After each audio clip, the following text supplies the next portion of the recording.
1 cup அவலை mixie கப்பில் போட்டு அரைச்சி எடுத்துக்கலாம்.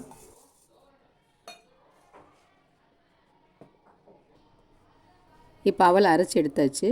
இது நைஸாக பவுட்ரு மாதிரி இருக்காது, ஒரு ரவை பதத்துக்கு தான் இருக்கும். இப்போ இதை அப்படியே வச்சுட்டு ஒரு பேனை ஸ்டவ்வில் வச்சு அதில் ஒரு 3 ஸ்பூன் அளவு நெய் விட்டுக்கலாம்.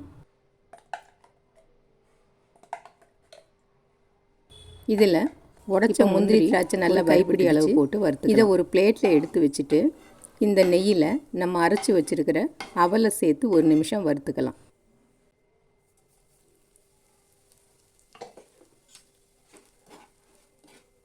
இந்த அவலை வறுக்கும்போதே ஸ்டவ்வில் இன்னொரு பக்கம் 2 கப் அளவு தண்ணியை நல்லா சூடுபடுத்திக்கலாம்.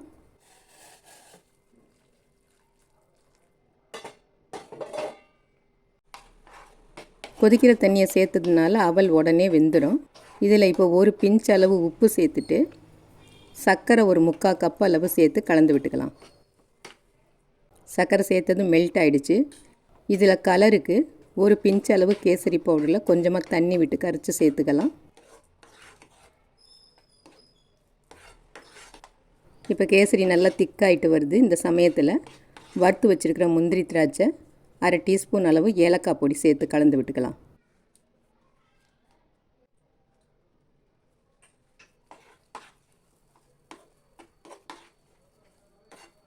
இப்போ இதோட ஒரு 3 ஸ்பூன் அளவு நெய் சேர்த்து நல்லா கலந்து விட்டுட்டு ஸ்டவ் ஆஃப் பண்ணிடலாம்.